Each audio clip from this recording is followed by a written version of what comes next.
Hello everyone, welcome to doctor Sachin Mittal advanced dentistry के YouTube channel पर।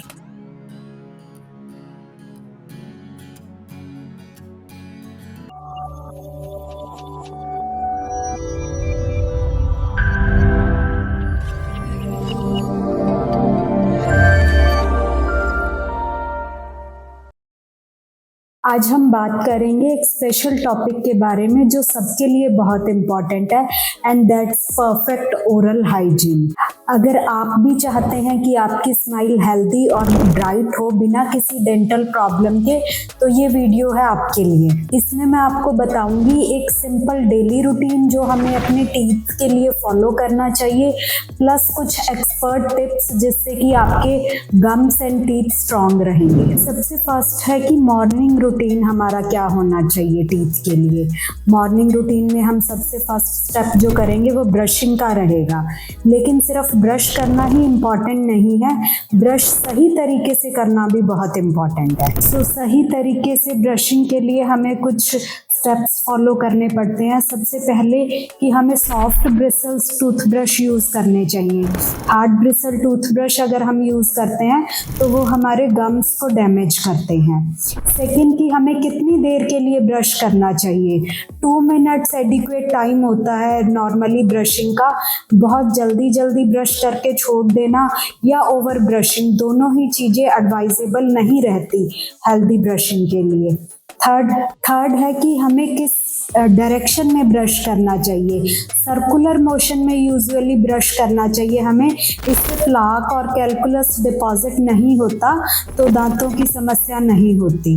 Fourth is हमें fluoride toothpaste use करनी चाहिए। जो भी फ्लोराइड टूथपेस्ट होती है वो हमारी इनेमल लेयर को अच्छे से स्ट्रॉन्ग बनाती है और कैविटीज से प्रिवेंट करती है। अब बारी है एक्सपर्ट टिप की। सिर्फ टीथ को क्लीन करना ही इम्पॉर्टेंट नहीं है, हमें डेली अपने टंग को भी क्लीन करना चाहिए, क्योंकि टंग पे भी कुछ बैक्टीरियाज डिपॉजिट रहते हैं और फिर वो एक बैड ब्रेथ का रीज़न बनते हैं।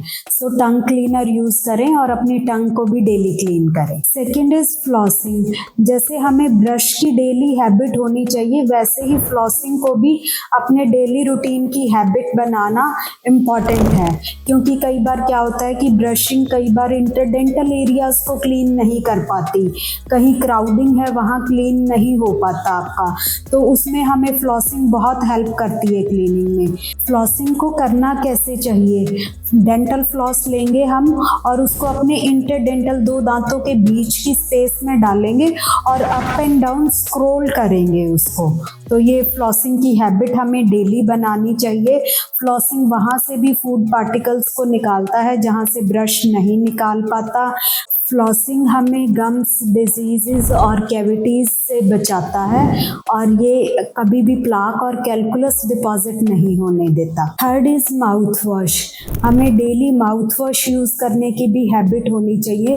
रूटीन में आप अल्कोहल फ्री माउथ वॉश है जो उसे डेली यूज़ कर सकते हैं। ये बैक्टीरियाज को मारता है, गम्स को स्ट्रॉन्ग बनाता है और जो फ्लोराइड माउथ वॉश होते हैं वो कैविटीज़ से बचाते हैं। Fourth is diet. जो भी आप खाते हैं उसका डायरेक्ट इम्पैक्ट आपके टीथ पे भी आता है। जैसे अगर आप हेल्दी चीज़ें खाते हैं तो आपके दांत नेचुरली स्ट्रॉन्ग और ब्राइट रहते हैं। अगर आप बहुत ज़्यादा शुगरी प्रोडक्ट्स या जंक फूड या फिर कुछ ऐसी चीज़ें जैसे कि बहुत ज़्यादा टी या कॉफ़ी लेना, तो ये चीज़ें आपके दांतों को सुंदर नहीं बनाती हैं, क्योंकि जंक फूड जो है वो बैक्टीरिया इन्हेंस करता है तो कैविटीज़ लगने का चांस रहता है। ज़्यादा टी या कॉफ़ी लेते हैं या स्मोकिंग करते हैं तो फिर वो दांतों पे स्टेन्स लगा देता है। तो हमें अपनी डाइट का बहुत ध्यान रखना चाहिए।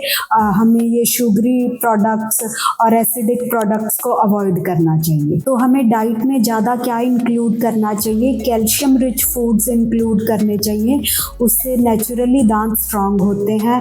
फाइब्रस फूड इंक्लूड करना चाहिए जैसे कि एप्पल, कैरेट, ये एक तरह से नेचुरल टूथब्रश का काम करते हैं। थर्ड, हमें बहुत पानी पीना चाहिए, उससे हाइड्रेशन प्रॉपर रहती है तो बैड ब्रेथ का चांस नहीं रहता।